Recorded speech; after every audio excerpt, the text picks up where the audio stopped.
Oh, this is nothing comfy, I have to say. Right. I wasn't expecting that. Cameras? Speed. Speed. Okay, thank you. Hello, Vanessa. Hi. Hello. This is the first time you've stepped into a big, sort of established franchise film. Did that bring an additional sort of pressure to things for you? Yes and no, I guess. I suppose I felt a little bit nervous because there's been 6 of them before and so many different cool actors like Philip Seymour Hoffman and stuff. So I knew that I was joining like a big ensemble in whatever way, however way the character would develop, or the part. But at the same time, in a way, you sort of get used to different sets throughout your career, and you sort of, you know, they all run pretty similarly. It's just you understand the dynamic of what the thing is, you know. And this one obviously is totally Tom's like greatest love. I think the character and the series. I remember him saying that he was so obsessed with the TV series that he thought he should make a movie, and here we are, you know, 22 years later. So that felt very cool. But I just tried to just keep my anxiety to a minimum. It was quite an infectious energy, and it sounds like motivated there. And with regards to the whole series, it seems to be getting better as it goes along, actually, in my personal opinion. Do you feel that? Do you feel that there's a traction here where it feels as though it seems to be getting more and more impressive, bigger, but managed to trump the last one in a strange way? I know, it's odd, isn't it, how sometimes franchises do that. And thank God, you know, that it's not all tired and boring. I think also, like, Chris and Tom are a really good team and they know each other so well. I think that helps because this is their 9th movie together. So, you know, even on set, you know, you're really aware of how in tune they are and how much they get each other. And Chris also is just a great writer. He did The Usual Suspects, you know, so you've got somebody that's sort of really an artist. I think that helps movies like this. So it's not just purely action. You've got different levels of, you know, character, and you care about them somehow, you know, like I don't want Benji to die, do you know what I mean? And that's like a big thing, I think. Sometimes you can watch those kind of movies and be like, well, it's like physically, you know, aesthetically stunning and thrilling, but I don't really care. So that's, I think, in a way, with Ethan at the centre of it, who's this man that you really like. My best friend was saying last night, actually, she saw it last night, she was like, you like Ethan because like, even when he's fighting, you can see that he's, like, a bit tired of it. Do you know what I mean? He's, like, doesn't take himself too seriously. Like, he's aware. You know, he's not, like, earnest or sort of, you know, he gets that it's all a bit over the top. Do you know what I mean? Yeah. So he's sort of, like, relatable in a way. He's in on it. He's in on it. Yeah, totally. I think that massively helped. With regards to thinking about swapping sort of the regal pastures for sort of the knives and combat of the Mission Impossible world, what would you say is the more chaotic environment, the criminal underworld of Mission Impossible or the royal family? The criminal underworld, definitely. Yeah, the royal family. I mean, like the biggest fight was over scones. Do you know what I mean? Over like a, you know.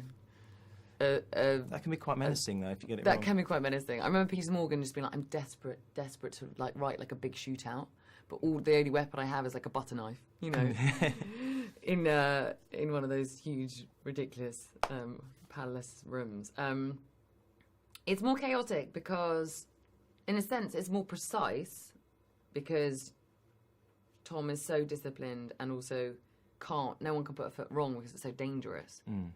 Like him being on the motorbike weaving through the traffic around the Arc de Triomphe he genuinely did all of that with all those cars there. Really? And I remember one of the stunt guys saying that if one of them had accelerated just 5% more than what was planned, it put them all out, and then Tom would have had a crash.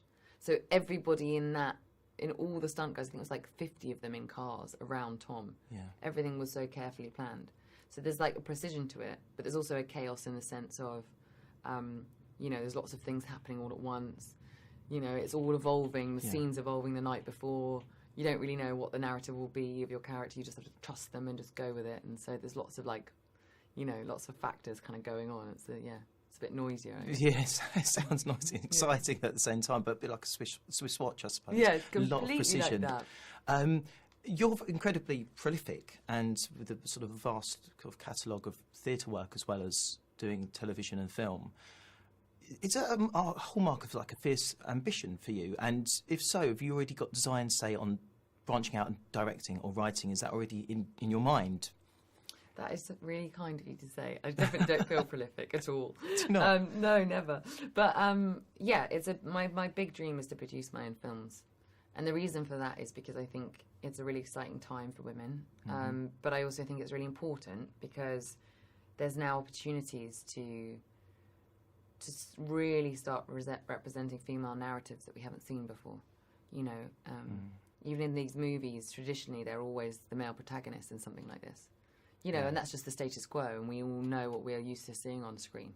So to change that from the inside, I think is really important. And I realised, actually, my responsibility, and this isn't in a noble way at all, because, you know, a lot of my friends have said, okay, so these Hollywood actresses, not that I am, but they are on the red carpet talking about Me Too and all this stuff. But what I said, but why? The reason that's important is because Angelina Jolie will be on the front page of the newspaper, and that will get read by loads of lawyers and loads of doctors and people that don't necessarily have that platform in order to say this is okay, this isn't okay, or, you know, little girls going to cinema when they see movies, they want to be able to go, I can be that sort of person if I want, because that's represented in the things that I'm consuming as a, you know, consumer of media or the system or whatever else, you know, however else things are portrayed.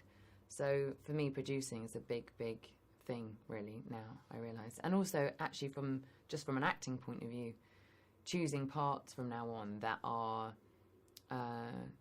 in some way subverting those stereotypes or those archetypes, either of the women or the in relationship to the men. So even in The Crown, it was really exciting for us because it was really, I mean, Margaret and Elizabeth were protagonists of their own story, and Philip was the husband that was feeling like he, you know, he's like, I've lost my name, I've lost my house, I've lost, you know, where's my role?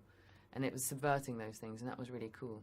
So whether it's a big sort of popcorn action genre movie, whereas before I wouldn't necessarily see myself going down that road. I understand the importance of doing that because that's something that lots and lots and lots of people would see. Because they're more popular, I suppose, and maybe a little indie. So trying to balance all those things. What a long-winded answer. No, I could talk about it forever. It's fueled more questions, and I don't think I have the time to ask you, which is a shame, but thank you so much. It'll be interesting to see where you next go now. I know. Who knows? God, who knows? Thank you.